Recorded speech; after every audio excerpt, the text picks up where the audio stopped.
When is this posted? Oh my Okay. God.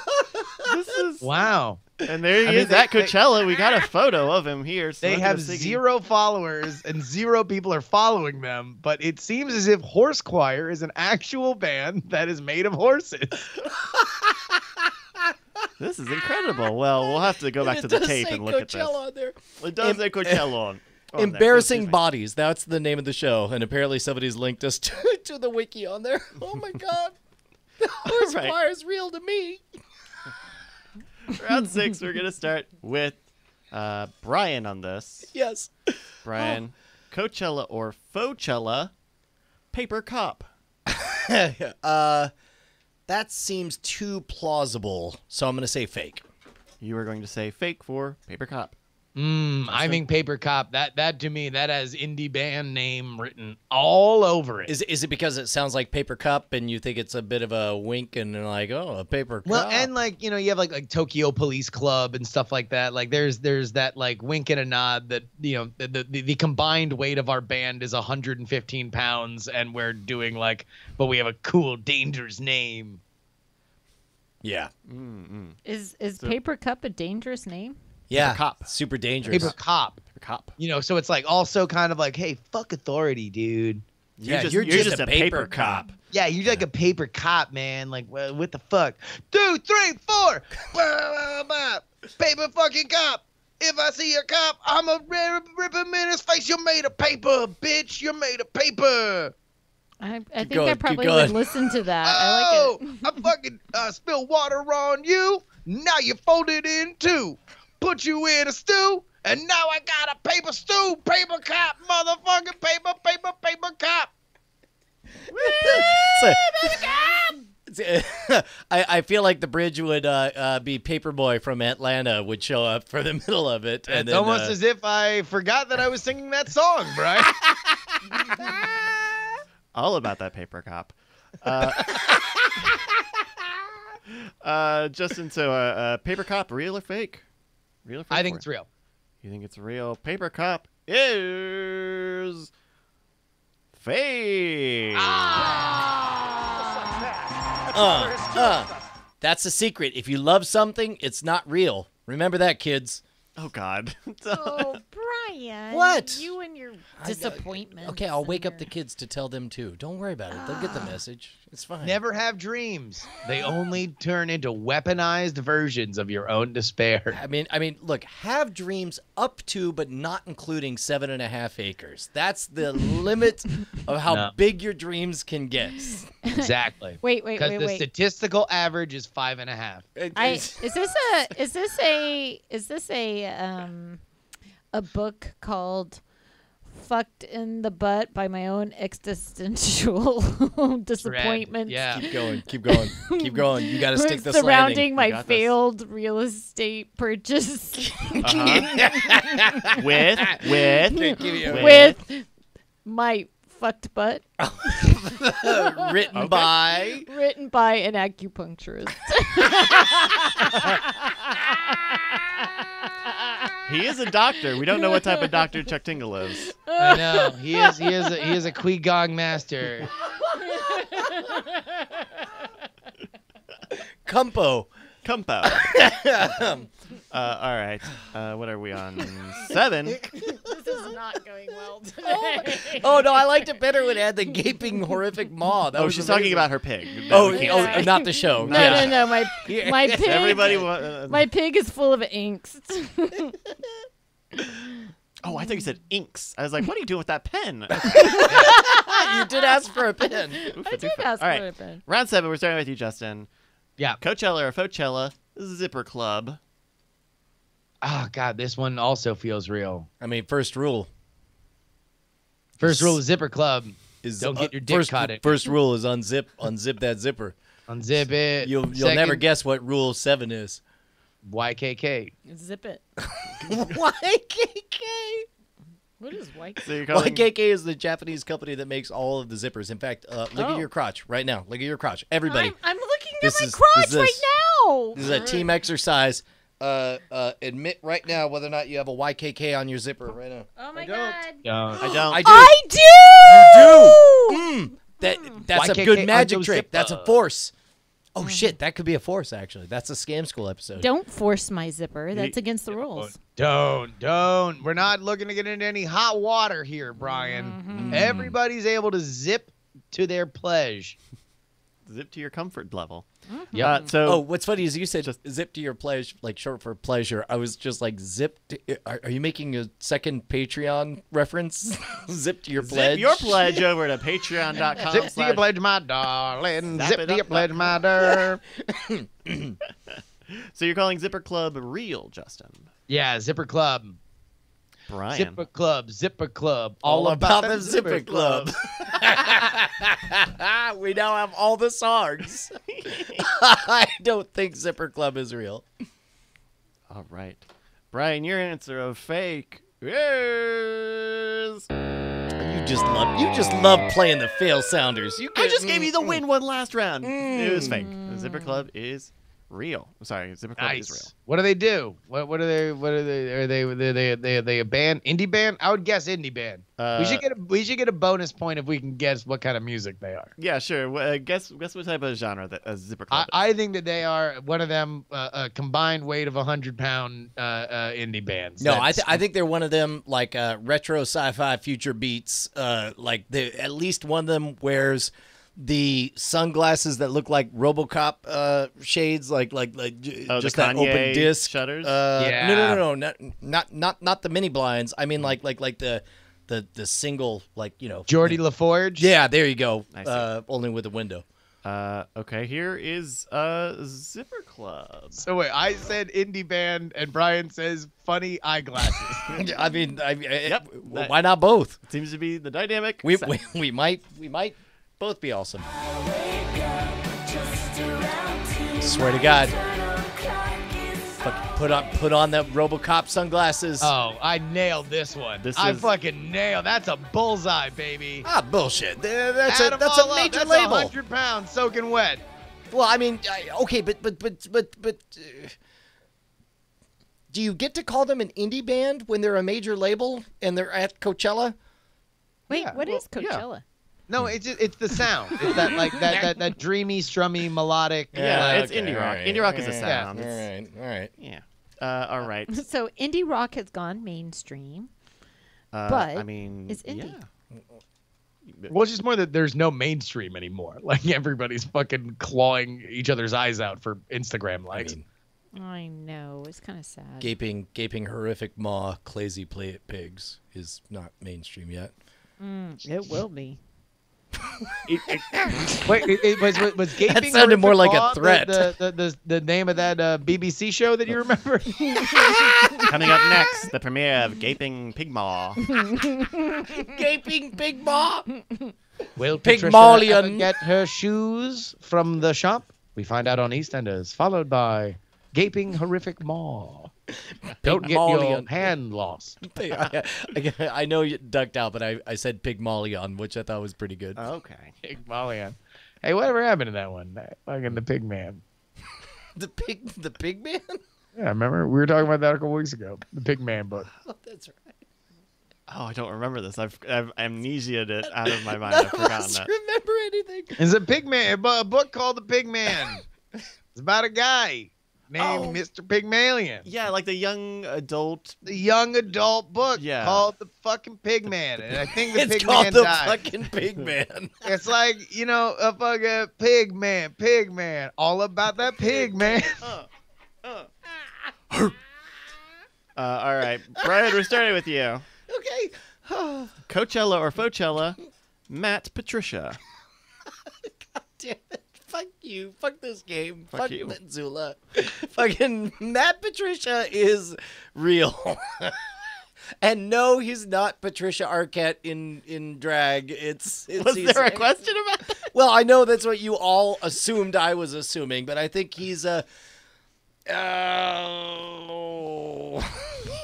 What kind of music? What kind of music What kind of do you music think? is Matt I mean, I wanted to Patricia? say Jack Johnson, but that's too on the nose, right? Like singer-songwriter? Yeah. Right, okay. But instead, it's like part of me would rather it be a robot singing about horses. But that one's already taken. Yeah. I mean, I can keep on asking. Brian, what if I were to tell you that Matt Patricia is the current head coach of the Detroit Lions. Is it really? Is Matt Patricia is the current head coach of the Detroit Lions. Oh, this is a great bit. Maybe. They got you with a coach. I mean, but do me a favor, just go back and then imagine him singing to the soundtrack of Curious George. I don't know. I think there's something to it. I know. He's there. He's doing Your Body is a Wonderland. That's not Jack Johnson. Whatever. Whatever. They're all getting laid. Yeah. I roll him off a fucking whatever. The white guy with the guitar and him and Jason Mraz and fucking they can all switch bodies and no one would fucking notice. Yeah. All right, we got a few more here. Justin, we're starting with you. Coachella or Fochella, Chicano Batman. Oh, God.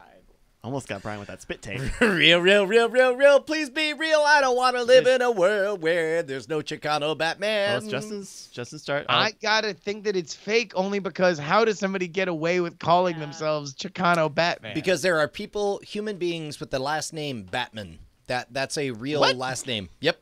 No. Yep. It's real. It's like real. Bruce Batman from the comics. I'm telling you, Batman is a real last name because my mom was a receptionist for somebody whose last name was Batman, and when they were dating, my dad would call, and my mom would say like, "Hello, I'm an office person. Welcome to call the office," and my dad would go, "Na na na na na na na na na na na na na na leader," because this is I assume the 40s or some shit.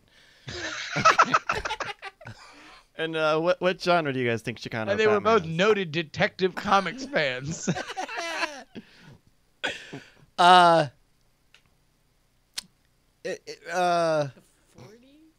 40s? Bonnie said the 40s? Come on, Chicano Batman Chicano featuring Batman. Daddy Yankee. Boom, ba-dum, bum, bum, ba-dum, bum, bum, ba-dum, bum. I mean, basically, they're starting the new version of East Coast, West Coast rap battles, only it's with postmodern jukebox. And it's postmodern and postmoderner are the two styles. And Chicano Batman is Chicano Batman. Yeah. Well, see, they don't even pronounce their own name right. That's how next level they are. Yeah, Yeah. like Guadalupe. Saying exactly, their Manor Road. the Austin jokes. streets. Yeah. All right, Brian, Yeah. what if I were to tell you that Chicano Batman Please is the head coach of the Tampa Bay Buccaneers? I swear to God, I will be so happy either way. This is a win-win scenario. There's literally no downside to this. Either one of these being real makes me so happy.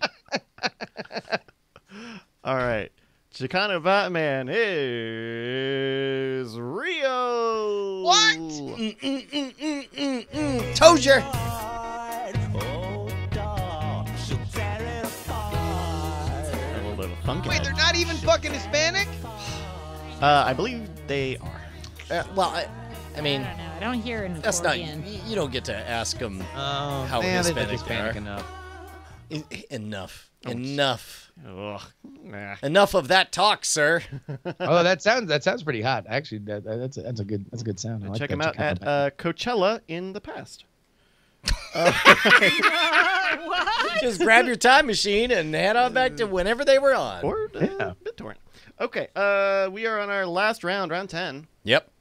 This one is worth, I don't know, 10 points. How about that? Oh, that's a lot Nice. of points. Ready. All right. We are going to start with Brian because he's not in the lead because he's behind. Just throwing that on Front Street, huh? But it's called giving a fighting chance. Mm. Coachella or Fochella, Gravy House. Man, that is okay. Here's the weird part. That is a Pearl Jam tribute band. Also, it's all the members of Pearl Jam in the tribute band. So it's like Temple of the Dog without Soundgarden. Exactly. I'm gonna say real. Say A reel. All right. You can remember their hit song, Gravy House. Gravy House. All about that gravy house. I love that you can. I love that you can chart the energy level of this segment over time as you guys have had to improv new songs each round. we just run out of steam.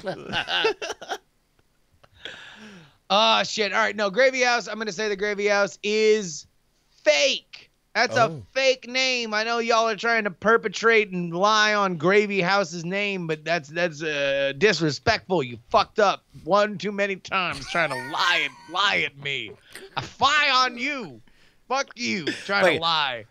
Stick it to him by singing horse songs in a robot voice. You got it, man. Yeah, I will sing. Give me an example of a horse song, a horse-centric song. Well, they say, no means nay. Yay to nay. Look at my horse. My horse is amazing. Okay. No? All right. Yeah. You're Googling for horse songs, I'm just trying to look for horse songs that are funny. I thought he was going to use the minute to set up the vote. That's as good as whatever you would have come up with. I'm happy with that. No means no.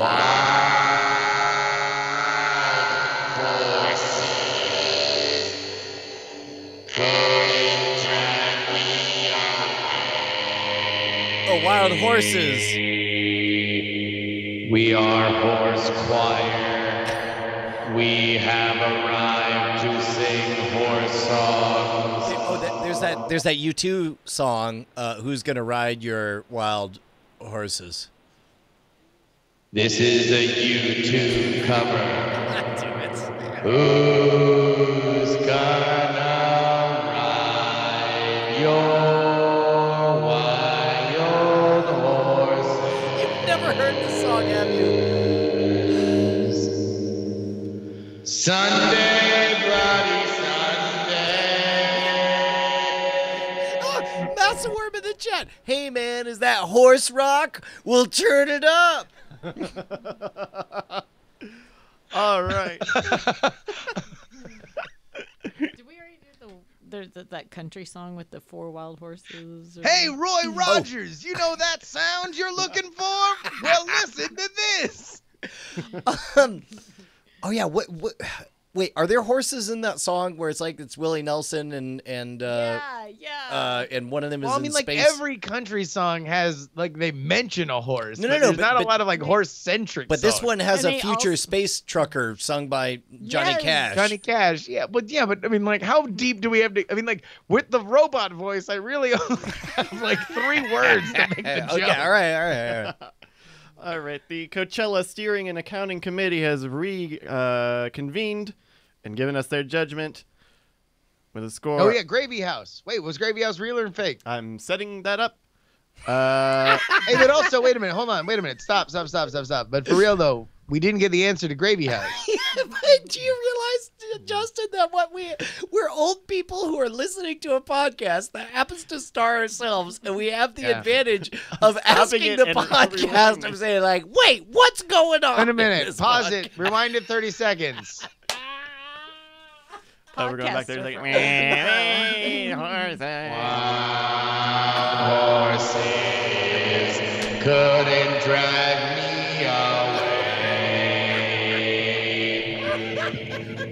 Bryce, what's up with Gravy House? With Gravy House giving us a final score of 3-16. It is fake, and Justin is our winner. Oh! Brian, you're just on a losing streak.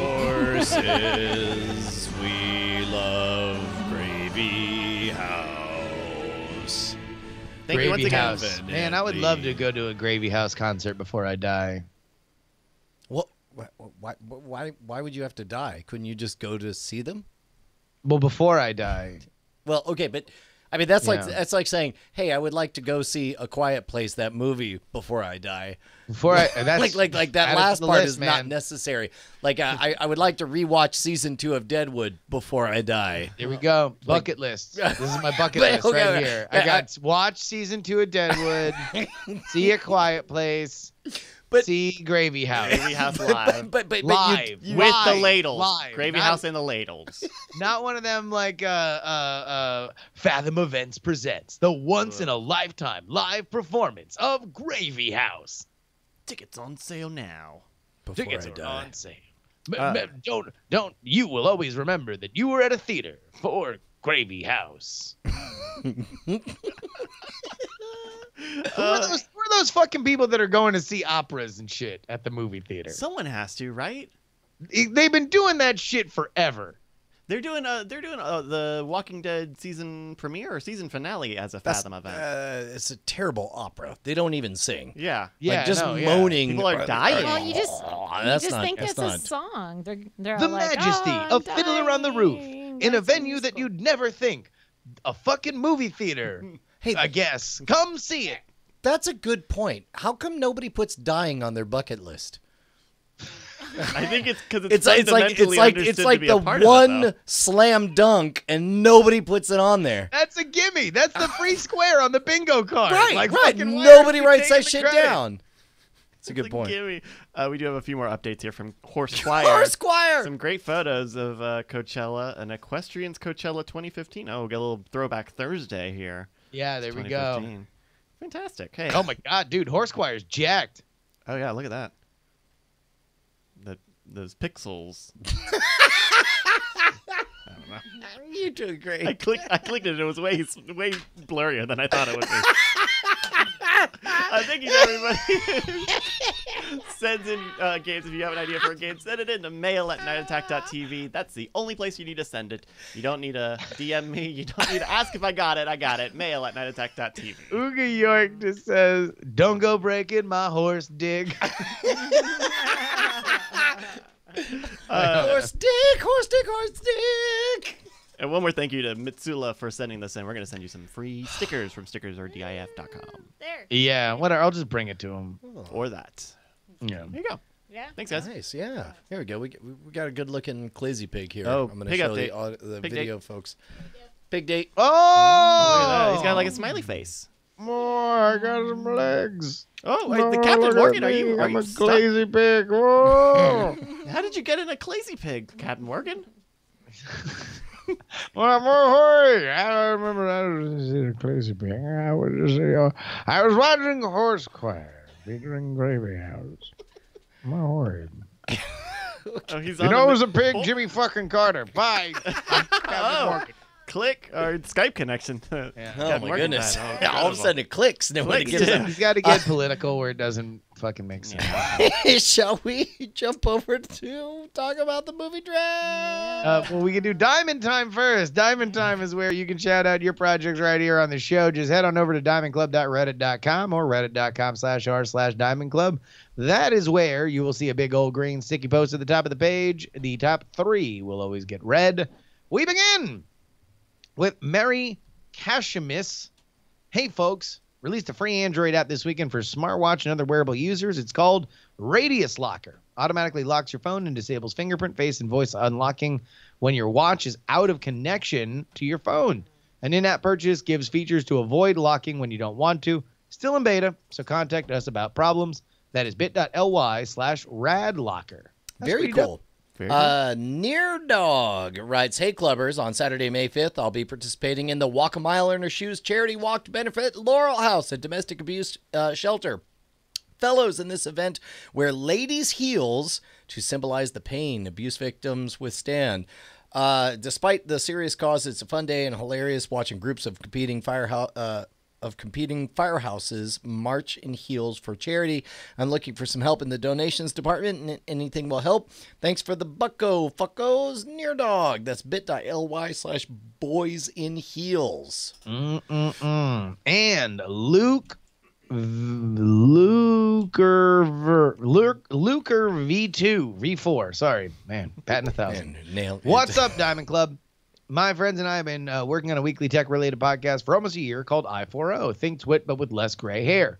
Each week we pick a handful of tech-related topics and give our unique perspective on them. The last couple of weeks, we have had a lot of fun discussing the Facebook data breach from normal users.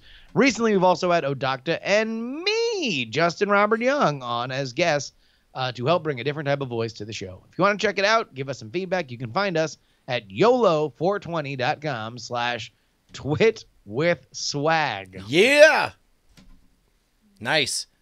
Now, shall we check in on the movie draft? Indeed. Welcome to your Movie Drive Minute presented by CosmicRadio.tv for the week of April 16th, 2018. I'm your host, Roberto Villegas. Did anyone else find it weird that in the original Rampage game that all the monsters you were playing were formerly human, and yet they were eating humans?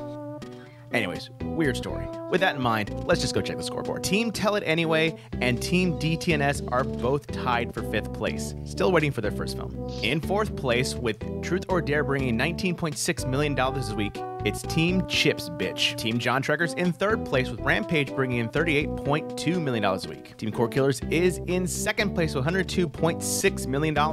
And in 1st place with $211.9 million, it's Team Night Attack. And that is your Movie Drive Minute for the week of April 16th, 2018. Man, I want you to prep yourself for the non-zero possibility that Team Cord Killers actually wins. Solo only has to do, as well as Rogue One, A Quiet Place so overperformed despite it going for a ridiculous $24. They could hit that $700 to $800 million mark and put them in legit running to win. I mean, Solo doing Rogue One numbers would be a stretch. I mean, do you think? I mean, okay. Rogue One had no bankable characters except for a shitty cameo from Darth Vader. Darth Vader doing grandpa jokes. Yeah, but that's not how it was sold. It was sold like, hey, it was sold as not even having Darth Vader. No, it had Darth Vader was in all the trailers and shit. Okay, well, I would say, I mean, granted, it's a different character actor or whatever, but it's all the characters that everybody loved from Star Wars. You're telling me a Star Wars nostalgia trip won't? I think it'll do a lot. I just think it'll do less. I think that in general, box office has kind of faded a little bit, and although it seems like it's in a bit of an upswing now, and I think that people were kind of either burnt on Rogue One or the new the Rian Johnson Star Wars, so I think it'll see a bit of a softening. But I still think it'll do well. I just don't know if it'll be enough. I don't think it'll do Rogue One money. What do you think about? There were some rumors I was hearing. And I've not verified any of this, but it sounded like Infinity Wars was tracking under expectations in the. Well, the initial thing was that it was tracking behind Black Panther, but Black Panther is now like one of the top 5 highest grossing movies of all time. So who knows exactly what that means? But then there was reports that it has outsold pre-sales on every Marvel movie of all time. So it's going to be the monster. Well. To be honest, I'm out. I'm like done. I don't want to go full Kanata, but like I'm done looking at anything for Infinity War. I'm like, dude, you got me. I've been going to see these movies for fucking 10 years now. I've probably spent over $1,000 in money. I'm pot committed to this. Just spool the fucking flick, dude. Did we talk about this on Night Attack, or was it one of the other shows where I pointed out that to put in perspective just how long a con Marvel, now Disney, has been running, to put it in perspective, the first of the MCU movies, a selfie is taken and he says, "Don't put this on MySpace." That's how long. That's amazing. And it was a hip joke. Yes, it was. Everyone's like, "Oh, look, Iron Man's in the present." Because 2005 is the present. Yeah, I love that line. Anyway, I love that's a great writing tip. he's making. They say constantly have all of your characters announce who they are, where they are, and what their current motivation is. That's always a good. And way let them know that that's the present. Yeah, and then make a joke about Uday Hussein. Hot damn. Absolutely, man. Hey, what have we learned here today? We learned that despair is pretty funny. We've learned that despair is pretty funny when it doesn't happen to you. It's good to have dreams so long as they stop at 7 acres. Oh, It's Jesus. also We learned that an acupuncturist wrote a book called Fucked in the Butt by My Own Existential Disappointment Surrounding My Failed Real Estate Purchase. With my fucked butt. this is for the audio listeners. Brian is looking at a Photoshop, a Chuck Tingle Photoshop of him just looking at a warehouse, very like upset. Oh my God! Well, he's doing a power pose. He's trying to power pose his way into that warehouse. It's too good! Written by an acupuncturist. So big. Oh, I love you guys. We learned that Horse Choir is the greatest band of all time. We learned that you can get tickets to our live show. Yes. bit.ly/Night Attack Los Angeles.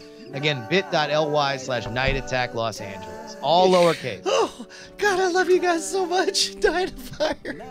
See you next Tuesday. Oh my God. I love you.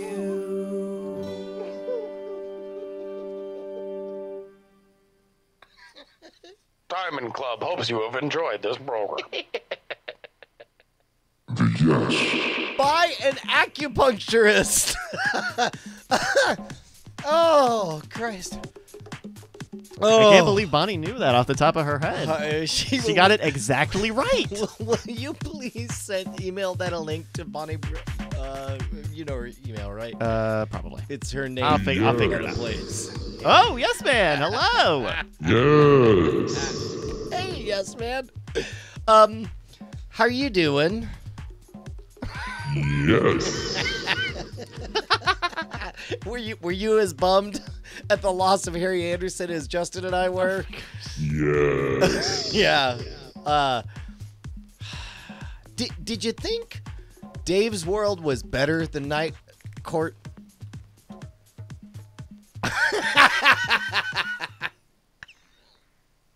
Anyway. See you later. Oh. Save a horse, ride a cowboy.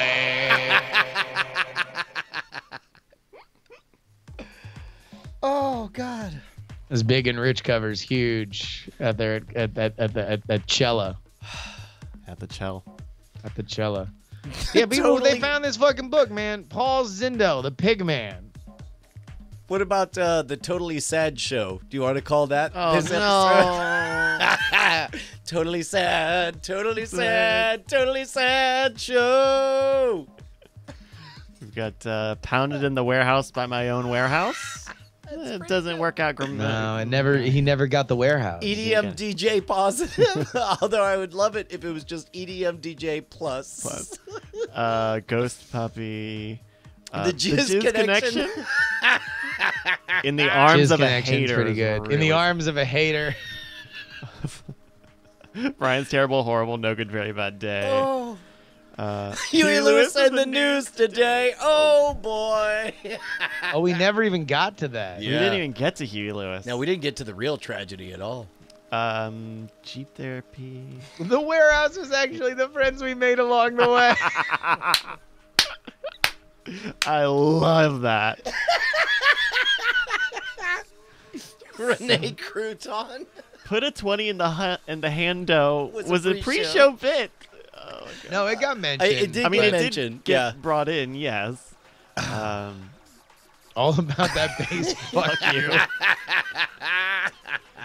Say Kids is bringing anal back. Campo Grande. Oh, we're this kind of band. Pearl Jam is By an coming. acupuncturist. Graveyard. Oh my God. Tragelabrations. Oh, right, that was in this episode. Tragelabrations.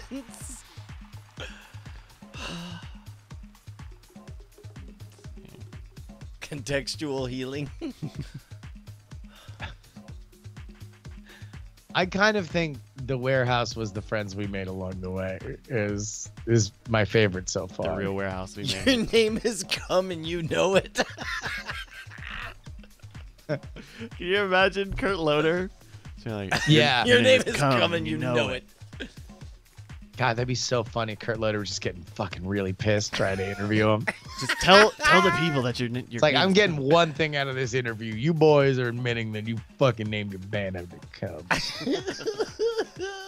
We're gonna scroll up back to the top. The top one is Totally Sad. Can Show. I just say how much I love Tuesday nights? Totally Sad Show's pretty fucking great. But also, the warehouse was actually the friends we made along the way. Might be one of the funniest things I've ever heard. I like this. Like the real warehouse was, the real warehouse was the friends we made along the way. Yeah. You like that, Brian? Sorry, I'm insulting someone on Twitter. Oh, okay, cool. We're only talking. You're not blocking out the haters. Right. I mean, the show's over. Somebody called me a spam bot, and I have to. I was like, roast these cunts. Your fucking face is a spam bot. It's quite quite literally the response I gave him. Well, we'll see how that goes. You good with the real warehouse was the friends we made along the way? Yes. Okay. Thank you to Mitsula and everybody who submit show titles using the Bang S command on the chat rooms. Ooh, look at this. I can switch to the wrong take. Okay, there we go. That's a fun game to play. Hey. Can you hold out just 5 more minutes, Brian, while I write an email and then you can leave? Sure. Go do the thing you gotta do. Well, can I? Yes, I could do all of these things. Go ahead. What were you gonna say? Well, I got a flight that leaves in. Stop me if you heard this before. Where are you going? The The French. Champagne. French. Wait a minute. Wait, where you headed? I'm gonna go to SLC, Salt Lake City. Oh shit! Really? Yeah. What are you doing? Yeah. In fact, I have no idea how long I'm going to be there. I didn't plan to go until Thursday afternoon, but then turns out there's an opportunity to do a little collaboration stuff with Grant Thompson, the King of Random. So I'm gonna hop on a plane very shortly, go over there, and show up to pour fire ants in an ice eyeball socket. Huh? I don't know. That's my YouTube success algorithm generator running. Not spam or not clickbait. Oh, did I tell you about the idea that I had of like doing a subset of videos called Total Clickbait in all caps, and it's like total clickbait. Fire ants eat 13 pounds of Jell-O, and then it's just exactly that with no introduction or explanation or anything, and then it just like you talking to the camera Nope, or like nope, text nope, and nope. music? Yeah, it's just like the title is all caps, Total Clickbait : and then it's just something that you feel like people couldn't help but click on. Only unlike actual clickbait, which, by the way, let me remind everybody, is defined by making a promise that you do not keep. You actually, ironically, keep all of the promises. Total clickbait : block of ice dropped from a water tower, and it's just that. And then total clickbait : reaction. 3-year-old reacts to a huge Game of Thrones spoiler, and it's just a 3-year-old. It's or a 5-year-old, like it's Callie, like without context, being shown the red wedding. And she's. I kind of feel like you need to have some kind of twist on it though, right? Like it has to be like something quite not what it's supposed to be. Like it's got to be like a little bit different. I do like the idea of showing a 5-year-old the red wedding. That's just bad parenting. You're just trying to dress up bad parenting. But I like twisting the context of things and getting something wrong, you know? So wait a minute. So you're doing King of Random stuff. What else are you doing in Salt Lake City? He's doing a 3-day. He's participating in a. It's his, isn't it? No, it's Like, someone. I thought he and that dude were partnering. Correct. But as I understand it, that dude is the one more familiar with running these types of events, and Grant is promising to open a secret sauce. And in fact, talking to Grant today, Grant was like, he was pretty excited about the idea of getting me up on stage just to sort of be connective tissue to keep everything afloat and keep it going so that, I don't know how to describe it. Basically, I'm excited about doing it. But it's a convention. It's like a conference. Yeah, correct. To be honest, it'll be really interesting for me to see how close it is to the Wizard Academy event that Rex and I put on, which, by the way, just a little FYI, if you want to come out and experience the Wizard Academy and get 2 days of unbridled truth thrown right in your face, we're going to do in July another run of the how to build an online tribe using video. Right. I remember you mentioning that. You gotta plug that more. Yeah. So people can. Yeah. Well, and we're just now easing into it, so it's like I want to kind of soft sell it so that only people who like either missed out last time and really excited about doing it before, like, it's one of those things where it's like you don't want to sell it super hard just so that I don't know. You want to make sure that everybody attending are the people who are really, really interested and are going to get the most out of it. Does that make sense? Kinda. Like, I don't want to make it sound like it's going to be a hilarious rollicking romp or a night attack kind of event or whatever. Oh, hey, Sure, somebody's calling. It's going to be business minded and Sure. And I think you can promote it as such. Yeah. I don't think you have to worry. No, I think serious inquiries only. Yeah, exactly. Exactly. I See believe... Robert Cargill! Hey! Holy Cargill. shit, that Hi, fucking everybody. that fucking beard is looking dope as hell, man. Oh my God, is it? It looks coming in. fucking great. Look at him. Dude. It's So good. wait, is that the gray there naturally? That's not like a dye thing? That looks fucking amazing. That's God's plan right there. It was one of those things where it started growing out that way, and I was like, you know what? I'm not going to have this very long, so let me go with it. It's perfectly balanced on both sides. Let's just fucking go with it while I can. Well, How can you congrats. ever take it away? How can such beauty fucking be taken away from the world? Unlike some people, when a significant other gets tired of facial hair configurations, I actually go, okay, baby, I'll do it just the way you like it. I like being married. But All right. So pussy shit is what you're trying to tell. I like pussy too, yeah. All right. Hey, listen, man. You have some interesting ideas. I want to sign up for your newsletter. How you been, Cargill? I've been mostly good. I'm flying on Dayquil right now. I'm a little sick. I was really sick the last 2 days, and I'm just starting to kind of come around. But aside from that, otherwise I'm good. I'm working. I'm looking at buying a new house. Everything's really kind of exciting. Yeah. In fact, he's actually looking to build some warehouses. Just closed on a property. It's gonna be 7 acres. fantastic. Me and my butt got fucked. He's like my business partner Brian's butt. Dude, man, there's so many questions I want to ask, but I can't figure out which one of them I can ask in public. I mean, you can try You can them ask all. all of them. I can always say I can't say shit, and it's only the after show, so it's not like you guys have to edit around it. Well, we were talking about. We certainly won't. I Also true. All right. Well, here. No, I'll be a good boy. Do you have I'll anything ask you can later. tell us, No, Cargill? ask the questions. Well, Make him dip, dodge, and duck. What can he tell us? What Well, can you tell us, well, Cargill? one of the news stories that we were talking about was some of the Joe Hill news happening with like Nosferatu and the fact that Lock and Key got passed over but is being shopped around and all that stuff. And I know that you're tight with Joe. When he wrote Lock and Key, like part of the Lock and Key stuff, right? Yeah, I worked on Lock and Key. Okay, Yeah, I didn't know wrote if that an episode part of was Lock and Key public. with Joe.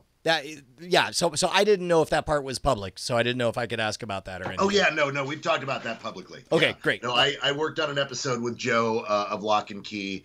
That show is really badass, and the thing that melts my brain is I'm very curious at what the decision making was. Because do you guys know, like, people in the press have talked about, oh, well, Scott Derrickson was attached to do the pilot, and Scott had to go away to do another pilot because this got pushed up. There became a conflict. Do you guys know who directed the pilot for Lock and Key? I don't. No. It's Andy Muschietti, as in the person who just directed It.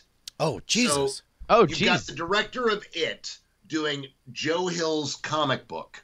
So somebody who has a proven track record with adapting Stephen King-esque material with child actors into extraordinary form worked on pretty much the same playground. Produced by Carlton Cuse, who is the showrunner. Yeah. And with the pilot episode and the second episode written by Joe Hill. Man. With both of which I've read and both of which are fucking fantastic. So I have my fingers crossed and high hopes that someone else finds it, not for my sake at all, because my work's done. But for the show, for everybody to watch it, and because I want to fucking watch it. I would guess that that's a money thing, right? I mean, like, it certainly can't come with a higher pedigree, like, considering like what gets pushed out on streaming. I really am, and I'm going to say right now, I know very little to nothing about what happened behind closed doors because I just wasn't involved in that angle of it. But I do know that there was a change up at Hulu. And a lot of times what will happen during these change ups is the new heads of studios or of networks will be like, well, this could be a hit, but this is not something I shepherded, so this is not something I'm interested in. Here's these new things that I'm interested in that I'm a part of. Because what you don't want is a huge breakout hit on your network that the last guy greenlit. Right. Yeah, because that's Hollywood runs on credit and blame. So you can't. There's literally like, unless you want to take the risk, the ultimate risk would be for there to be a failure that you didn't shepherd, that you greenlit, and then you're also not going to get the credit for, because everybody's going to be calling the last guy who got fucking canned and said, hey, look at this smart thing. He's a great smart guy because he greenlit this hit. This happened about 20 years ago with a producer named Michael DeLuca, who was running New Line, and was kicked out because he had a series of films that underperformed, Magnolia and Little Nicky. And so they booted him out on his ass. And the very last thing he greenlit was a 3-movie trilogy called Lord of the Rings. Well, that's what I was going to bring up, because now that's an established property. And we just heard that they're spending like a fucking $1 billion for the scraps left on the ground, and maybe the chance to use half of a name of a character that was mentioned in the Peter Jackson version of it. Because, and again, this makes sense, when you're moving into solidifying your position as the number 2 online network behind Netflix, then you do what it takes to get those blue chip opportunities. And it occurs to me that Lock and Key would have been a speculative play. It would have been more like a Stranger Things kind of situation, where it's like, well, this is not a super well-known thing, or closer to a Preacher kind of situation, where it's known and it has a hardcore fan base, but it's not so well known that we can turn to shareholders and say, we're definitely bringing them in. We landed. When you say Lock and Key, the comic book fans who are watching are like, oh my God, I love this, and everyone else is like, this sounds like something I should know, but I don't. Right. Well, yeah, it sounds like, is that a superhero thing? Thank you very much. I saw that comment. Continuing. It kind of sounds like a superhero thing, but also it's like, at the end of the day, horror's hot. Joe Hill is a name that probably, will be in the next 5 to 10 years far bigger in the television and movie space than it is. I mean, he's now. He's it's getting already ready gigantic in the literary and comic space. So it's like, this seems, I don't know. It seems like a fucking, for streaming where everything is like, you're battling year by year to fucking, scratch out a name, and you have no idea what Apple's going to do in the next fucking 5 years. You have no idea and what Hulu and you also Amazon. Don't need to perform on an opening weekend. Like, that's the thing about something like streaming, is the streaming life of a thing is all about how it does over a long period of time. And if it keeps bringing people in and having access to it. It doesn't matter the opening week. The opening weekend is just about the buzz that you're building and if it drives subscription. And frankly, Hulu needs to drive subscription, and it needs, needs those big name brand things. And having Castle Rock, the Stephen King TV show, with Lock and Key, the Joe Hill TV show, brands this as this is where the big money horror is going. And frankly, I'm hoping, I've got my fingers crossed that AMC, which owns Shudder, steps up and says, hey, we want a big brand thing over here, and we want to do this, and gets behind it. Because I don't know if you guys are familiar with Shudder, but Shudder's Shudder's the horror network, the horror pay-per-view, or over the top service. The one thing that I really think is like is such a crazy thing that Hulu wouldn't go for it is that like the one place that horror in this kind of renaissance hasn't touched is like really great universe building. Like it was kind of like one of the really limiting parts of, I think, the second season of Stranger Things, as up and down as it was, is that it didn't, I think, credibly expand or explain or make more interesting the universe that everybody kind of fell in love with, where like Lock and Key is all about that universe. Like, and it has, with the Carlton Cuse, who, by the way, if you're not familiar with that name, was one of the co-showrunners of Lost, which kind of like invented the modern television, we need to pay attention to this universe show. And seems like, I don't know, had half a dozen hit shows since. Many of Bates Motel and Colony, that shit. Yeah. The Strain. Oh yeah, The Strain. Yeah. So, did you like A Quiet Place? I still haven't seen it yet. I'm a little behind. I liked it. Me and Jess have we've been looking at houses, and all of my free time has gone to that. That meetings with my butt about fucking warehouses and partnering up behind my butt.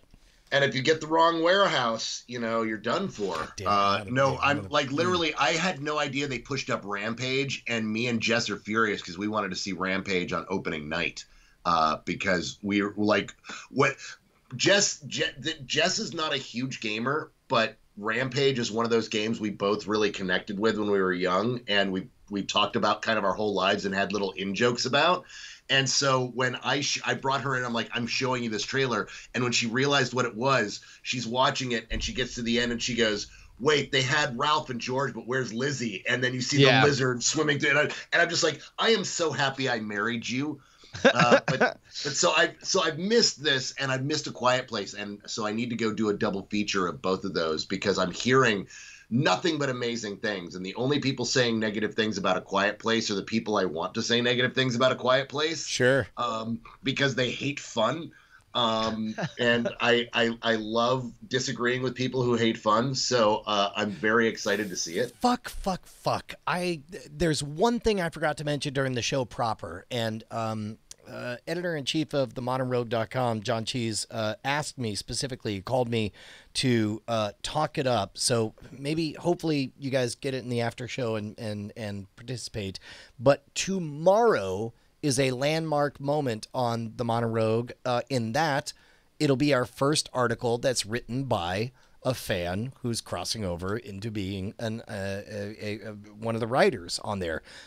So one of the things that was always great about Cracked is that it took a lot of fans and trained them on how to write well, and out of them came some of the best articles that they're doing. So likewise, John Cheese is curating a next generation of writers for the Modern Rogue. And in fact, is it modernrogueworkshop.com is the site where with the forums? Let me see if it Modern Rogue Workshop. But tomorrow is the first. Yep, looks like. Yeah, there you go. Modernrogueworkshop.com. If you would like to pitch ideas and write, you get to work. Basically, just show up and start writing.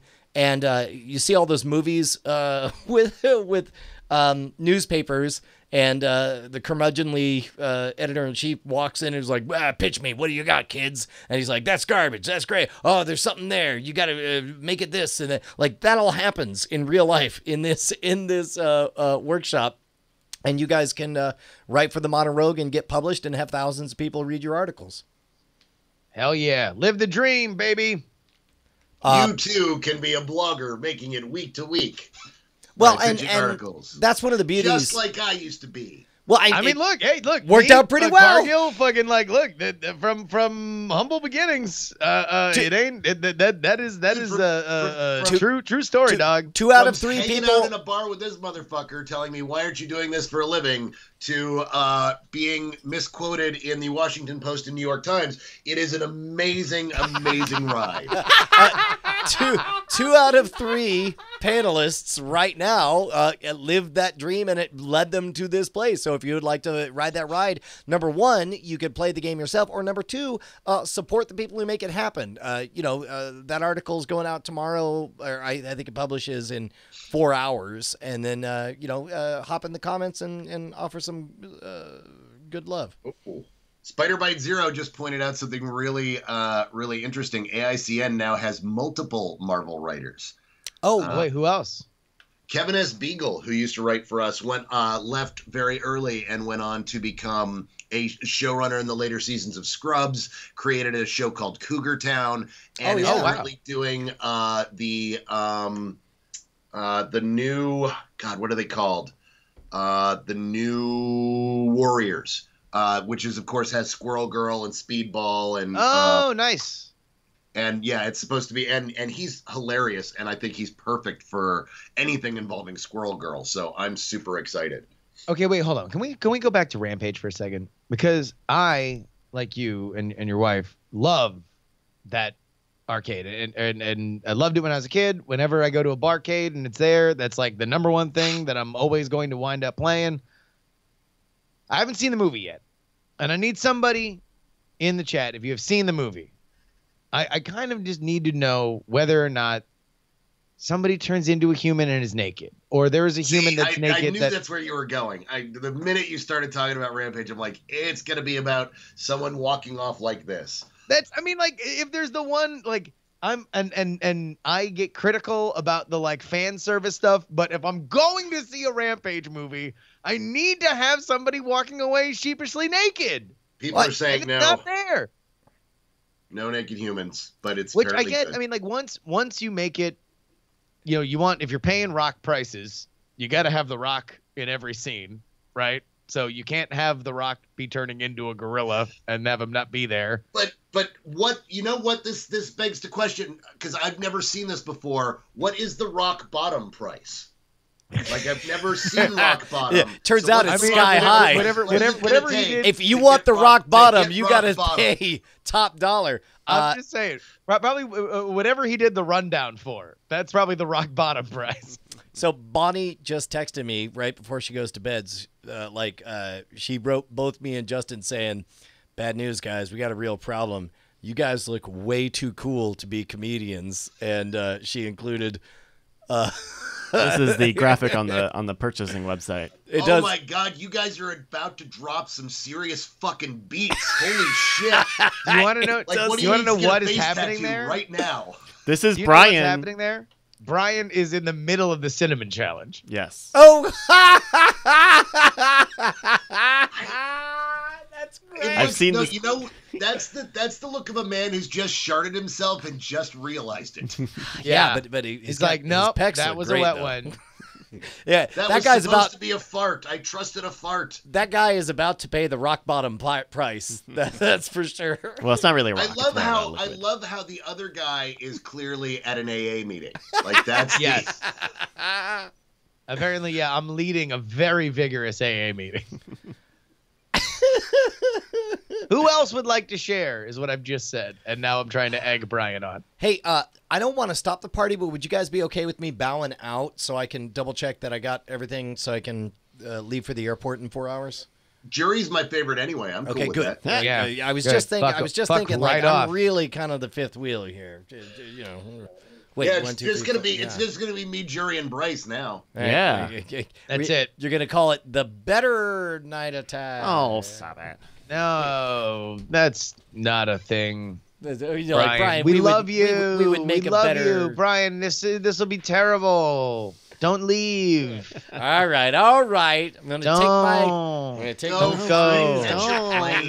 Don't go. Don't. We love you. I love you guys. Have a good night. Bye, Brian. fucking God. Tonight, the part of Brian will be played by C. Robert Cargill. Exactly. Wait, hold on, wait. All right. So you're telling me that you would prefer a Rampage movie without a naked human sheepishly walking off? I don't necessarily need it. I mean, really, when I go to a Rampage movie, I want to see giant monsters destroy things a lot, and I don't want it to take itself too seriously. That's all I want, because that was the greatness of Rampage. It was never a game where it's like, oh, Rampage is the most badass game ever. It's like, I want to turn into an animal and punch shit. Like, that is literally the point of the game. Yeah, it is. It is very simplistic, awesome wish fulfillment of just destroying cities and eating people. Yeah. But also they're humans, and then they turn into humans again. And maybe I don't think in this one though. I don't think they were. I think that's the whole point. Is they're animals that get turned into giant animals. They're not. They turn into humans giant that animals. Get turned into animals. Yeah, because it's almost like a virus thing, right? Or he gets hit by a meteorite or something like that. It's some evil thing, and then there's an antidote. I read a thing. Apparently, I read a spoiler for the end because apparently The Rock fucking flexed his rock muscle and changed the end of the movie. I saw that article and refused to read it. I have bookmarked it so I can go back and find out what the ending was supposed to be, but I want no part in knowing how this movie ends or how it was supposed to end. Oh, interesting. Dude, I just want to have. I mean, come on. This is exactly what we have a draft house for. Like, you go, order a couple of whiskeys, kick back, and watch The Rock and a giant monkey tear shit up. Let me ask you, as the host of Junk Food Cinema, and if you don't listen to Junk Food Cinema, then fuck you, because you really should. Where is, if we are going to track The Rock's career to Schwarzenegger's, give me an analog of where Rampage is to Schwarzenegger's career. Oh, see, the thing is I don't think you can analog The Rock and Schwarzenegger. Really? Like, I see why you'd want because to. you would think naturally that these are that I mean that certainly is the kind of career path that he's walking. But there's certainly parallels. He started as a wrestler, he started as a bodybuilder, then acting. but The Rock is actually very, very cognizant of making sure the movies are good more than he is a bigger part of the movie, and he is very obsessed with quality and making sure that he's making good stuff, whereas Schwarzenegger had no problem torpedoing projects because he wanted to insert himself more into it and more of his sense of humor and what he thought worked for him. And so I feel like The Rock is going to have a much more distinguished career overall. So, like, it's my problem with the premise of that question. I will answer that question. Yes. But I did need to say that I feel that preamble. Yeah, because that's one of the things that you see with like what that article today, where The Rock was like, no, this movie needs to be good. I do not want to make another Doom. I want to, and like he throws shade on movies that he's made that's bad, and he has no problem with that because he wants to make good movies. He wants people to walk out of, he did something like Jumanji, and Jumanji looked like it was going to be terrible, and then you see that no, instead Jumanji fucking ruled. Jumanji was like the like out of left field grand slam. It was fucking amazing. Someone just pointed out The Rock made Baywatch. You're damn right he did. I watched Baywatch on a plane, and you know what? I think it's an underrated movie. I thought he was really funny in it. All right, so give me a Rampage analog. Understanding this is a flawed comparison. It is a flawed comparison. I would say Rampage is, based upon the response that I've seen, I would say Rampage is probably a oh god damn it. You know what? I'm going to say a red heat. I'm going to say it's a red heat. It's going to be one of those that many critics will kind of in the 15 years from now be like, it's a lesser Rock movie. But that when they go back and revisit it, go, oh, wait, no, this movie's actually really entertaining. Like, this is really good. I don't know why I thought this wasn't as good as it was. I think that's how it's going to be remembered. People will try to explain away the fact that they liked it as, it was stupid, dumb entertainment the way they did with Red Heat. And when they revisit it, go, oh, this is actually better Rock. Yeah, no, it's no sky. It's definitely not Skyscraper, but it's also no Jumanji. But yeah, it's Red Heat. I'm gonna say Red Heat. Rock's he's got such an interesting career because I almost feel like the closer comparison isn't necessarily Schwarzenegger, but Will Smith. Like he's very smart about picking the kind of movies and like building on like he's very, very, very like he's not just picking things that come to him. He is like looking out for things. And like when he wants to get in, like that dude's wanted to do a superhero movie forever. And he is like openly kind of like campaigned and agitated and tried to angle himself not only for a superhero movie, just to want to play the villain in a Marvel movie. He wants to be a franchise because he understands the value of what it is. Yeah, no, and I have no idea why it hasn't happened yet, unless it's just his obsession with playing Shazam. But Black Adam, right? Or is he? It was. Yeah, it's Captain Marvel. Yeah. AKA Shazam. So I don't know if that's it. I don't know why he hasn't been inducted into the Marvel Universe yet. Because damn it, they need to put him in there somehow.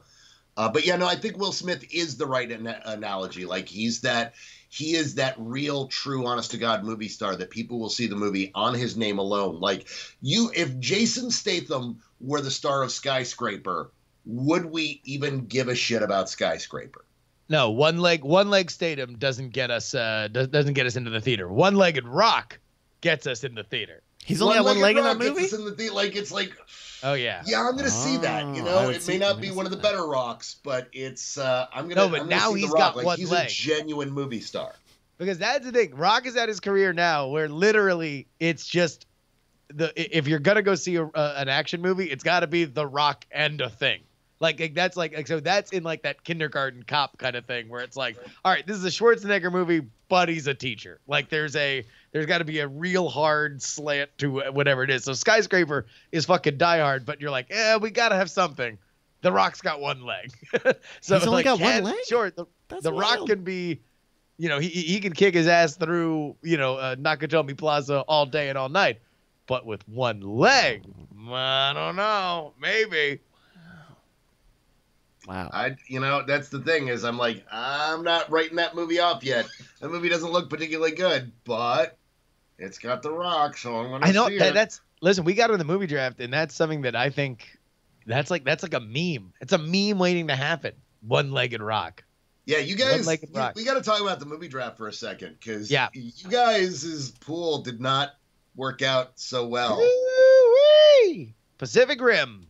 $57 million so far. That is stinky poop. Ready Player One. I mean, fuck. If that thing ends anywhere between 130 and 140, I would be shocked. And those were our two kind of blasters. But really, everything comes down to Jurassic World and seeing where Jurassic World. Where that fall off is from the first Jurassic World to the second one. Yeah. Yeah, no, it's kind of like, I was like Truth or Dare I got for like a song and is, you know, it's doing all right for like what, like, I think it was my last choice. Yeah, but I mean, Truth or Dare. So that was opening weekend, 19 million. The problem is that there actually are your problem with Truth or Dare was that Quiet Place fucking exploded, right? And that's kind of sucked the air out of the horror market for this month. To be honest, 20 was what I was hoping for an opening weekend on this thing. Like it was literally just I had points left over and I wasn't going to get a big movie. So yeah. I mean, yeah. If you wanted 20, you got 20. I don't know how much more than that it'll be, but Super Troopers 2, the reviews are coming in good. I mean, it's like if you've seen Super Troopers, then you will like Super Troopers 2. That makes me happy. Yeah, no, in fact, and those are some of my smaller ones. Like I've got, I mean, the whole thing is I picked up 8. So we'll see if. No, you got a lot. You definitely got a lot. What of these do you think will be the overperformer? Well, the overperformer, I think, is going to be Ocean's 8. I think people have underestimated how much love there is for the Ocean's franchise. We just did an entire month of heist movies leading up to this and redid the Ocean's movies, and the numbers we got on downloads is some of the biggest numbers we've gotten in the past few months. Wow. People got really excited that we were talking about it. Everybody's like, thank Christ somebody's actually calling these movies classics. I think there's a lot of love that everyone is not really acknowledged exists. And then you add this cast in, and this cast is just so phenomenal. And where we are at this point in history where people, like you saw what happened with Wonder Woman last year. Wonder Woman was one of the better superhero movies last year. But Wonder Woman was one of the better superhero movies led by a woman, and it killed. It just destroyed because there isn't a lot of entertainment for certain demographics that is what we're all watching. Women want to go see superhero movies. So the very idea that you create a superhero movie for women, all of a sudden you create something big. And women love the Ocean's movies. And now there's an Ocean's movie where they're not side characters. And so I think that's going to be the overperformer. Hi, Brian, you're back. Yeah, no, I'm back. Turns out that when I pack before Night Attack, everything's packed. Yeah. And you know, it's like, you know, you can't relax until you go and lay eyes on everything. It's like, there's definitely enough underwear right there in that bag. I guess I we can were go. just talking about The Rock, so it's your thunderwear. My underwear. Put on your thunderwear. Shout out to Jason M. Bryant and namer of the Thunderflap. Thunderflap, that's right. Still a thing. Oh yeah, that's right. So we were talking about the Ocean's movies. I love them. Saw all of them in theaters when they came out. But how much of that was Brad Pitt eating on screen? A lot. What was that? I said, how much of it was Brad Pitt eating on screen? A lot of it. A lot. But how much of it is Soderbergh just being like so effortlessly? I mean, like those Ocean's movies are just Soderbergh at just kind of effortless, kind of awesome, amazing Soderbergh, right? Can I take us on a quick side quest here? Have either of you guys watched Lost in Space? I did not expect it to be nearly as good as it was. I've not watched it yet, but Neil fucking Marshall made it, so of course it's going to be fucking great. Are you kidding me? And what's interesting is it was so good and it looked so good that my 10-year-old daughter bailed after 15 minutes because she just had this vague sense like, this looks like a show where a person I care about will die. And so she couldn't finish it until I explained, no, sweetheart, it's the conceit of the show. The family's going to be fine. Don't worry about it. Watch. They're lost in space. I think you'll like I'm it, very Justin. excited. By the way, do you know who Neil Marshall is? I know that we talked about other projects Neil Marshall had worked on. Well, he's done a bunch of stuff in the past. Very good stuff. He's very well known for genre.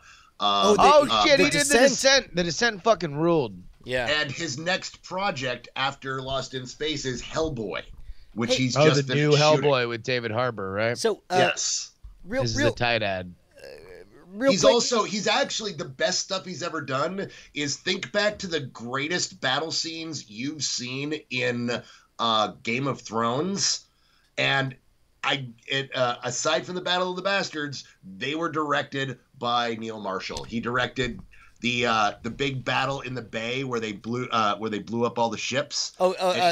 Yeah. He did the big assault on the wall by the armies of the North. Dude, that's great. Neil's a badass. And I'm so excited for this show. But I haven't watched it yet because I've got to sit down and watch it with Jess. Because if I watch Lost in Space without Jess, she's going to be just like, what are you doing? By the way, I've now discovered that there are different lines that can be crossed by different members of the family.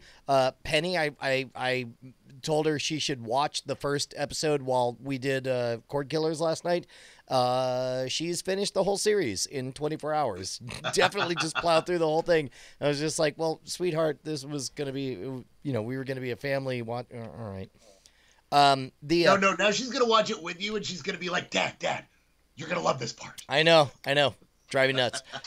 So The Descent, Did you read the book that happens to have the same title, but I'm told is an independent property, although it sounds an awful lot like the exact same property? Oh, you did not read the book, The Descent? No. Oh, okay. Well, tell me. So I did not watch the movie because I was told that the movie was not based on the book, although they sound awfully similar.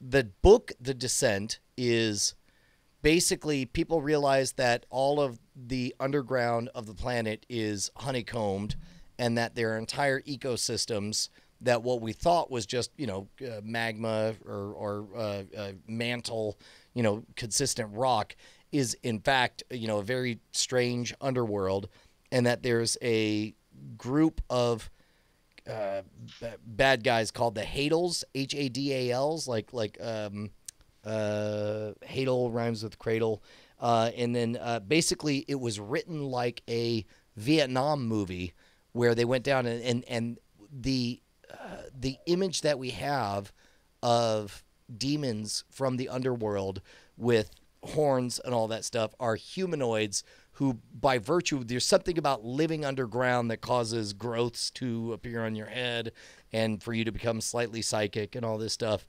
I have to live underground. Yeah. Yeah. So I'm guessing you neither read the book or very little of that made it into the movie. No, none of that did. It's literally a story about like 7 or 8 women who go spelunking for one of their birthdays, and there are bat monsters underneath, and then they're trying to escape the cave and not get eaten by bat monsters. So there's a I guess it's a far more. If it makes you feel any better, you can imagine all that shit. That lore is true, and these are just the first people to find it. But forget the horns; they're kind of like these super creepy, like super smooth skin, white like creature monsters. It's actually, oddly enough, it's my least favorite of Neil's films. Oh, really? Wow. So yeah, I need to check more of his shit out because I loved it. I thought it was great. No. A lot of people do. My favorite is actually Doomsday, which Universal kind of botched in marketing because it was his grindhouse. Like, everybody was kind of making these riff movies, and he made this riff movie on all the movies that made him want to be a filmmaker. And so he made this Escape from New York meets Mad Max meets Excalibur. Wait, is this the one with the cult, or the religious cult? It's like a rapture kind of thing. No. This is where movie then. Rona Mitra is sent north of the wall after there's this large outbreak of this virus because they discover that they put all these people to die north of this wall, north of in North England, and as it turns out, everyone who was supposed to die didn't, and so they need to find somebody over there, and they send Rona Mitra over. And of course they're cannibals and they're crazy and it's kind of fucking batshit awesome. And it's so much fun. And the Universal's like, we don't know what to do with this. This doesn't make any sense to us. And they wouldn't let him ever say the words grindhouse in his press, where he's like, well, this is my grindhouse movie. It's a bunch of mashups. So a bunch of people watched it going, I don't get this. This is like Escape from New York meets Mad Max meets like fucking Excalibur. Like, and this he's is like, ridiculous. yes, that's what we set out to do. Yeah, and it's so much fun. It's just a really good time. And then of course Centurion's a lot of fun. Again, he's playing with the North of the Wall thing, but he's talking about it's a Roman movie where it's about the 9th Legion and they go north. This one, this is fucking great. Yeah, with Dominic West and Fassbender. Yes, and that's that one's great. Of course, Dog Soldiers is a lot of fun. It's soldiers versus werewolves. It's fucking awesome. Neil's fucking amazing. He's just a super talented dude, and so I'm super excited for Lost in Space and really excited for his Hellboy. Yeah, Lost in Space had a surprising amount of teeth. I don't want to belabor it because we've talked about it a lot over the last couple of days. But it's good. God, and you haven't seen A Quiet Space. Quiet Place. Or a space place that's quiet, lost in a quiet space place. Pearl Jam. Gravy House. You know what I have seen though. I've seen that the new hit book Sea of Rust is being released as a special edition. I saw that don't know. today as well. Yeah, brand new cover, right? Yep. Yeah, no, looks fucking I amazing. felt it was late enough that I could drop a plug without being too self-indulgent. Oh fuck it! Come on, Have you we, don't. There is no such thing as shame on this show, Cargill. You should know that by now. Yeah, put a 20 in the hando. I don't know if we've already talked about this, but one of the things I liked about Sea of Rust is that it seems like if you want to project something in the distant future, you would try to invent new technologies to distance, wherever we are now technologically to next level. But you intentionally eschewed that and use terms like RAM and magnetic hard drives and all that stuff. Was that an intentional decision to keep it tangible in a way that most semi-computer literate people would be able to understand, or that's exactly what it was. Okay. It was an intent to kind of ground it so that you felt like you understood what was going on. I felt that most people in this day and age know what it's like to have their computer on its last legs, to have their RAM going out, to have their CPU winding down. Right. And to kind of use that language so that the audience would... And so you didn't mind that the upper echelon of all the futurist thinkers, including, yourself and all three of us, we're all aware that when we get to the point where these characters would exist, they're not going to be running on magnetic hard drives and whatnot. Absolutely, but the thing is that I used to worry about that kind of stuff. Like, what is somebody going to think about this book 30 years from now? Like, are they going to laugh and giggle at the technology? And yeah, they will. But I go back and I reread stuff that includes the technology from 30, 40, 50 years ago that talks about reel-to-reel and tape drives and slide rules and Mathematica computers, by which I mean people whose job it is to compute to keep them in the groove of a warp drive cycle or whatever. And the Soviet Union. I don't read them for accuracy in my time. I read them for what it meant at that time, and I read it for how that story is told. And so I was like, you know what? What's important for this book is that the readers of these books understand this, to be thinking about this going forward. I don't need this book to stand up 50 years from now. I need people today go, hey, I understand what this is, and this guy isn't just making up gobbledygook. Like, I understand these concepts. And so I wanted it to be that kind of thing that you thought about and go, oh, I understand what's going wrong with this failing robot. I understand why she's failing. I understand what's going wrong. Yeah, and it's it's I hate the word trope because it tends to diminuize things, but the conceit of basically finding out, main character finds out she's got robot cancer pretty early on, right?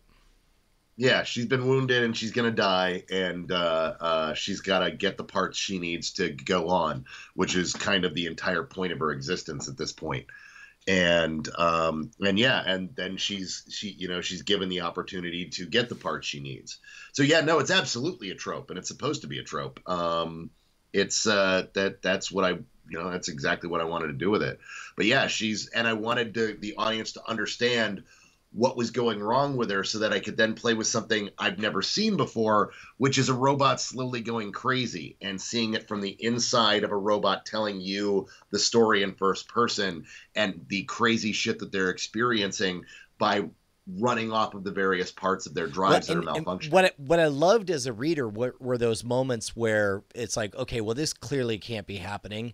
But as the reader, I'm seeing it from the perspective of the main character, and I can't tell her that. So I just have to ride the next 4 to 5 pages on this insane sideways fantasy because she can do nothing else besides that either. Yeah.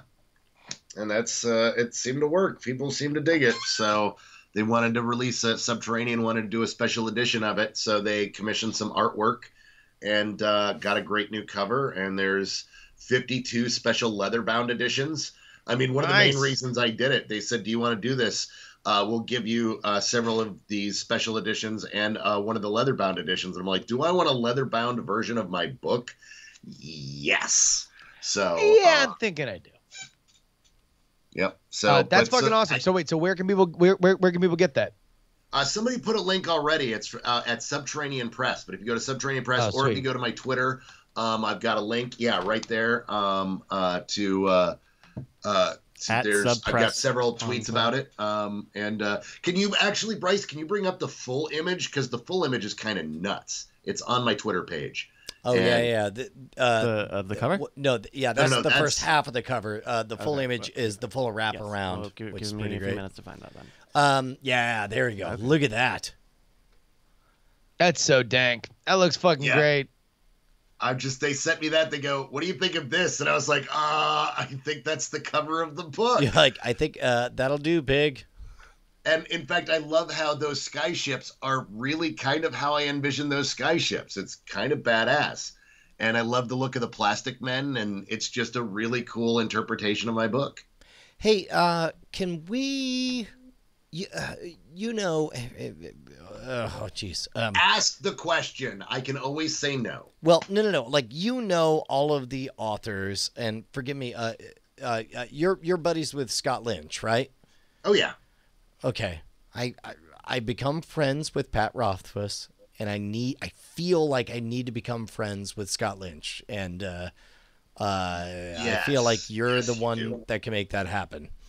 Yes, I can. Scott is really, really, really good people. He's one of my favorite people I know on the scene. I get that vibe. He and his wife are fucking phenomenal. His wife, of course, is Elizabeth Bear, who is every bit as good a writer as he is. They are now the literary power couple on the scene, and they are both amazing human beings who are both very fond of whiskey and scotch and very fond of drinking it with them. So Justin, I can make that happen. Did I ever successfully get you to give the Lies of Locke Lamora a try? I have not read it, but Brett loved it. Brett was fucking over the moon for it. First book was good, but as the world builds out, it gets just better and better and more fulfilling. Every book gets better than the one before it. I think you'll really like it. Yeah, he's really good people.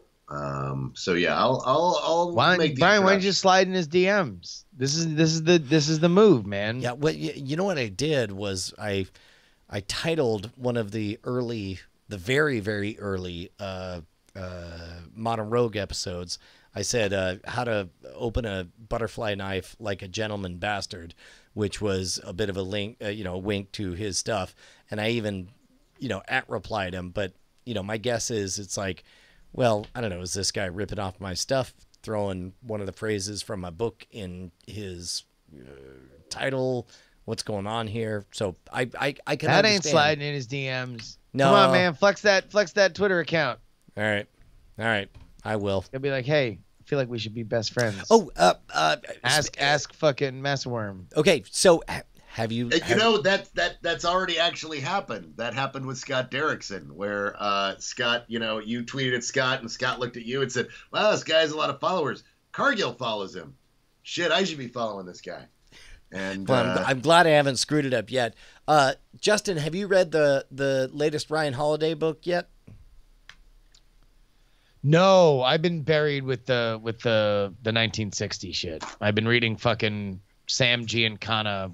If you bios. want candy, the likes of which you will not believe, I cannot think of a single person I know who won't just love and soak in every minute of this. Oh, no. Like I really you. literally, it's just, it's personal discipline that I just need to read a lot of these books that I fucking I need to do due diligence on. Yeah.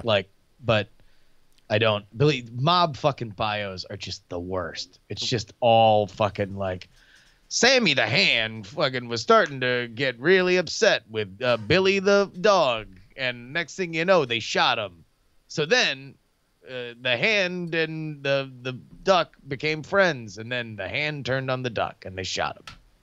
Have you listened to is it Crime Town or what's the one about Rhode Island? I want to say no. Crime Town. I mean, again, I'm trying to limit what I'm listening to in that sphere because I don't know how much I've talked about this, but I want to do is a kind of history podcast, a limited edition history podcast about the 1960 election and specifically the conspiracy that Sam Giancana with the Chicago mob in concert with Frank Sinatra helped get vote in the for Kennedy over Nixon. Just because I think it's the craziest conspiracy that nobody ever fucking talks about. And it involves 3 future presidents and is like the direct seeding for the 2 most famous conspiracies of all time between Watergate and the Kennedy assassination. And it's like I can't even think of a modern analog that you could say, like, to have one of the most famous music acts of all time talk, like in concert with, like, this is the mob that, like, The Godfather was written about. Like, this is this era of that thing that became its own sort of like lionized thing with the fact. It's kind of like if you found out that Kanye had worked together with the Mexican drug lords to get Trump elected.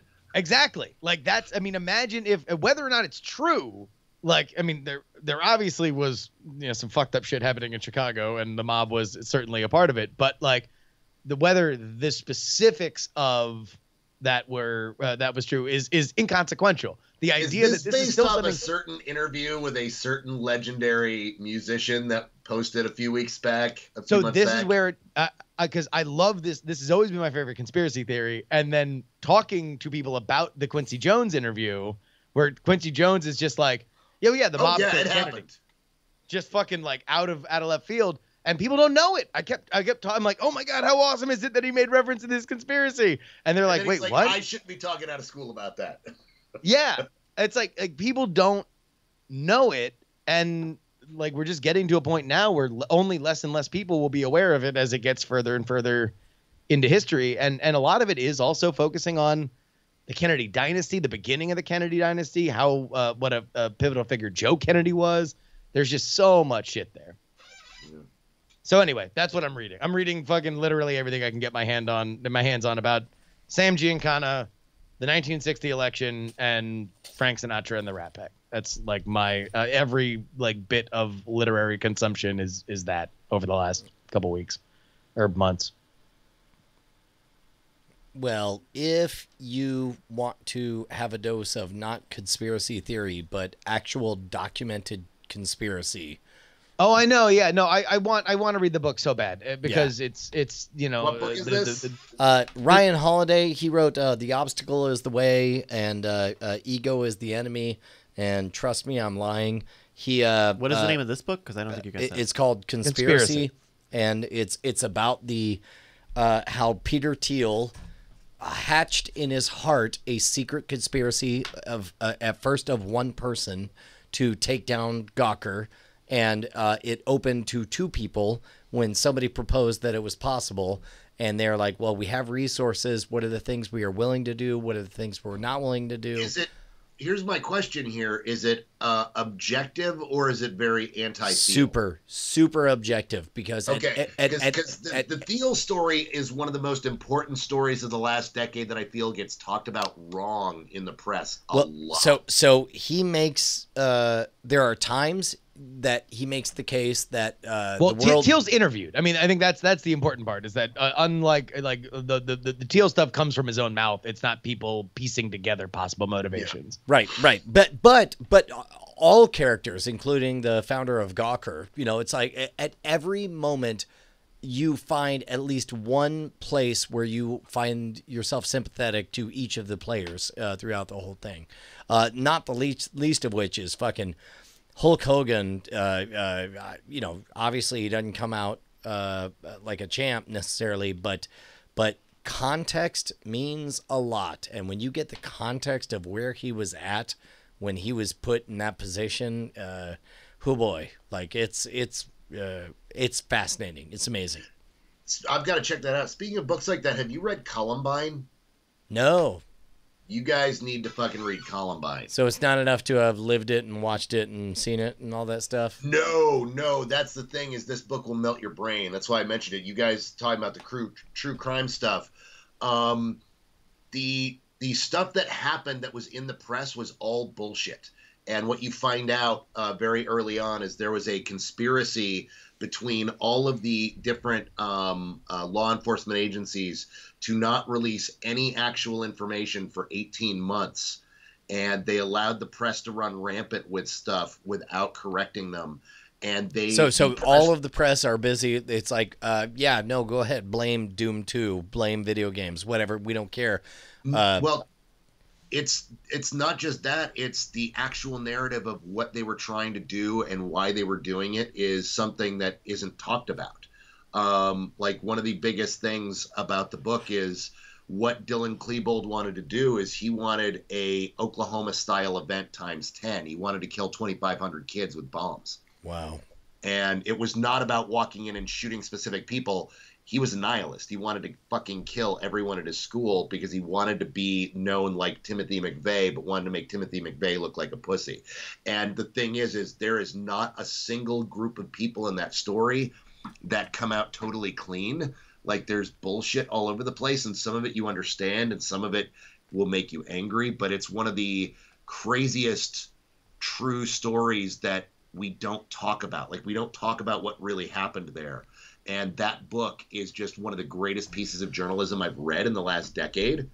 So, I'll do a trade. I'll read Columbine, and you can read Conspiracy. I think you'll like it. Oh, absolutely. I've gotten into long arguments with people over the Teal story, because I have very strong opinions on Teal, that go against the grain of the modern narrative. So I'm very interested to read. What is the modern narrative? Well, the modern narrative is that he was a bitter guy that sought to take down journalists and destroy a journalistic organization for his own bitter reasons. Mm-hmm. I think in context, yes, somebody's asking Dave Cullen. Yes, the Dave Cullen Columbine book. That's the one I'm talking about. The thing with Teal is what Gawker did to Teal was so petty and so wrong. That what Teal kind of set out to do was to make the case that our sex lives was not to be the subject of the press, and that what Teal did by winning the Hulk Hogan case was he stopped our sex lives from being public property. And overnight, places refused to run. Like, why can you not Google the Britney Spears upskirt? The Jennifer Lawrence, the fappening, all that fappening shit. Yeah.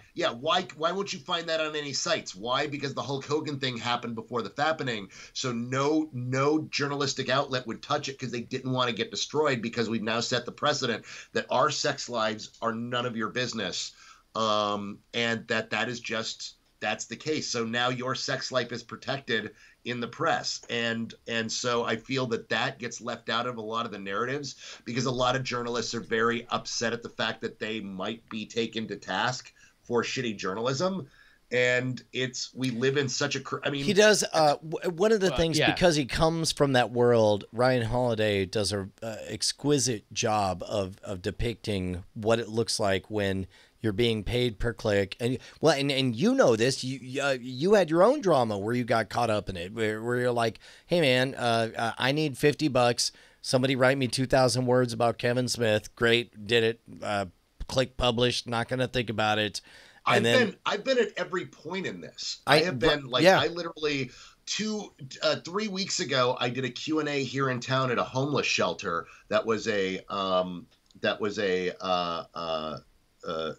was just a raising money for this homeless shelter, and there were a bunch of homeless people there and a bunch of families watching Doctor Strange, and I did a Q&A, and somebody said, hey Cargill, if you could do a number 2, you said you don't know if you're doing one, because I don't. If you could do a number 2, who would you choose as the villain? And I said, well, as Scott talked about, Nightmare. So if we got a chance to do it, we would want to do Nightmare.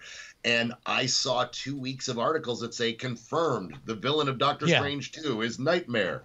I just, I've read a number of the best way I could put it is the more stories that I read about myself in the media, the less I believe anything I ever read in the media about anyone. That's one of the things that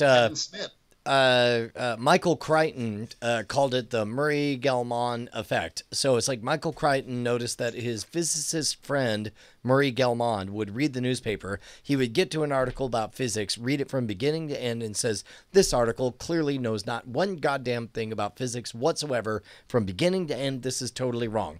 Then he would turn to the next page and read an article about politics, take all of it at face value.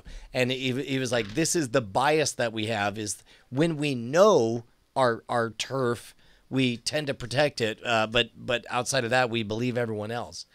Yeah. And it's very true. And it's really a very rough time to be in. And with Teal in particular, I feel like Teal, historically speaking, is going to ultimately go down as one of our heroes who actually protected us a bit from the press. Well, I'll be really interested to hear your takeaway from Conspiracy. There's a lot of counterintuitive claims, and at any given moment, you find yourself supporting all of the characters and understanding their motivations for their various moments in the spotlight.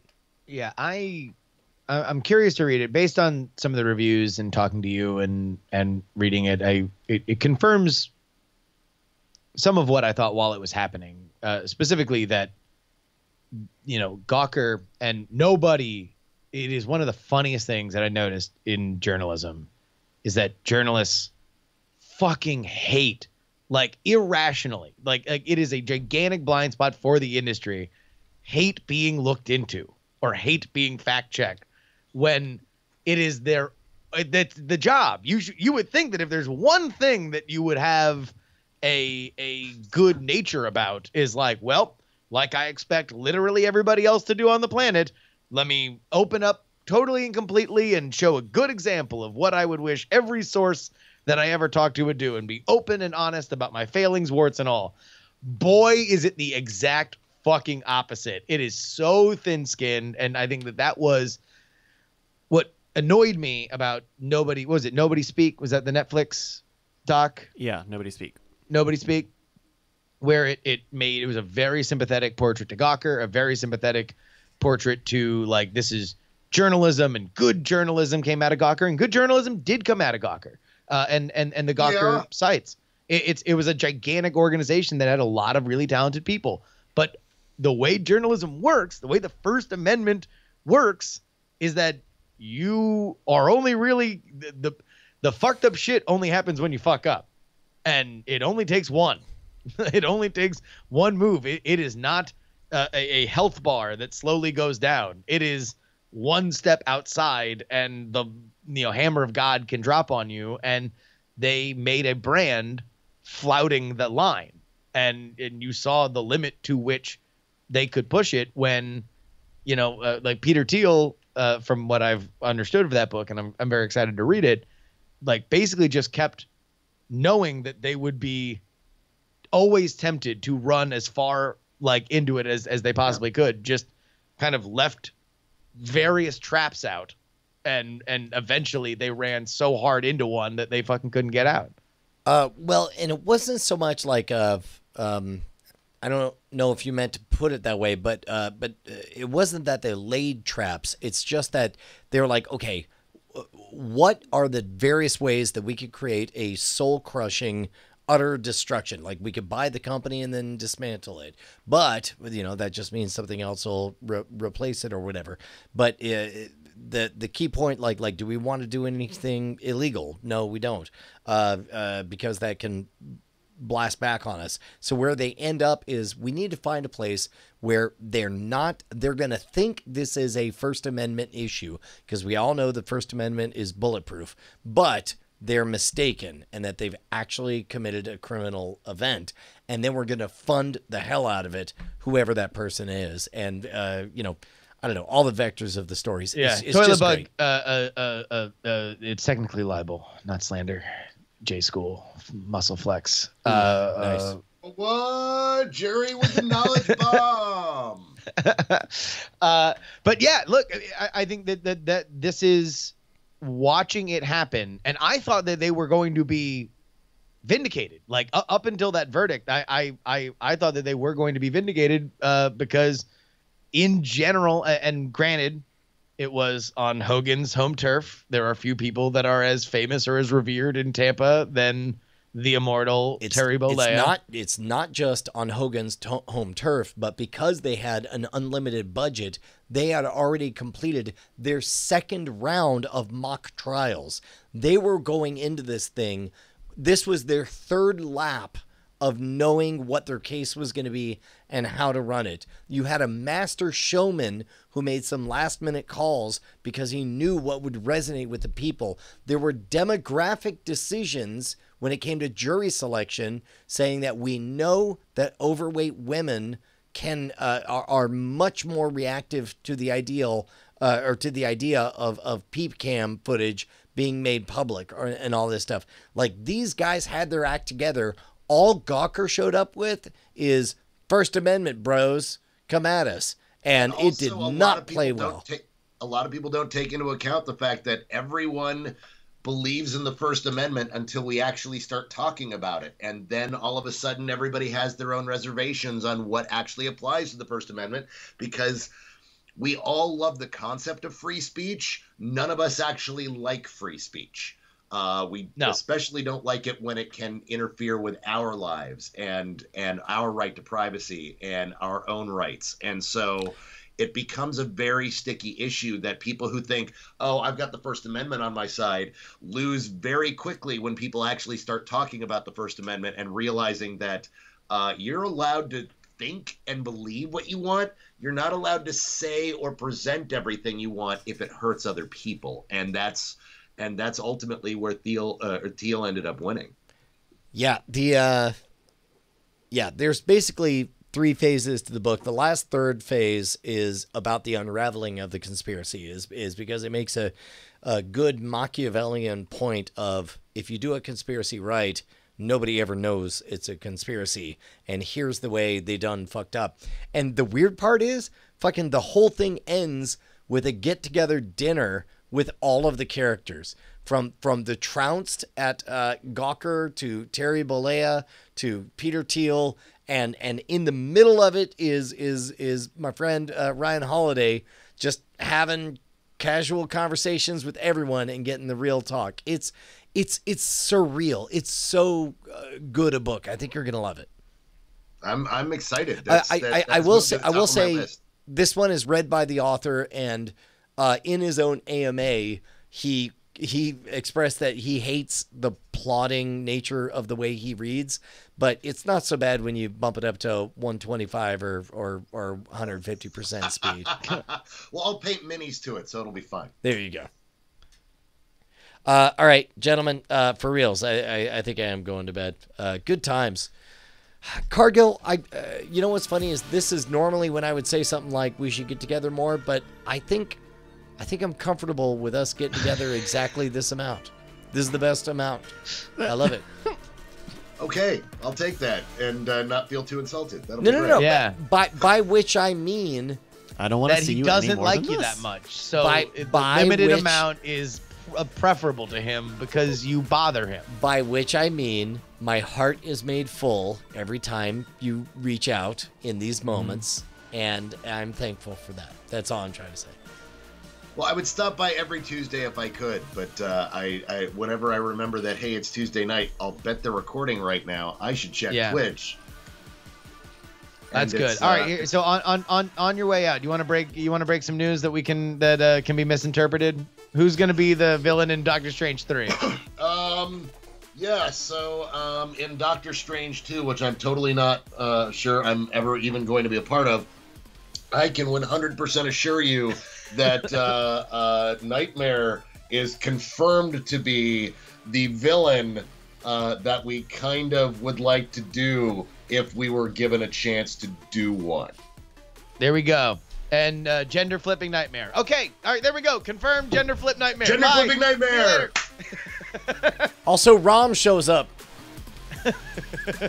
Rom Space Knight, of course, has to show up. He's replacing Wong as his sidekick. Yeah. Oh shit! Wait, Get it. a Clip it, robot clip it all. learning the Clip all spiritual this. arts. Get this out on the wires. This is great. Let's put it out. Let's put it And out. we're going into the universe of the Micronauts, bitches. Oh, what? no! Of course. We reveal it All was the Micronauts always. are gender flipped. We realized that it was always the Micronauts. Then We are that's deep in revealed. the IP Marvel doesn't even fucking own anymore. It's awesome. Yet. Yet. I love you guys. Good night, everybody. Hey guys, thank you for having me on the after show. Of course. Thanks, everybody. Thanks, course. Cargo. Bye, everybody.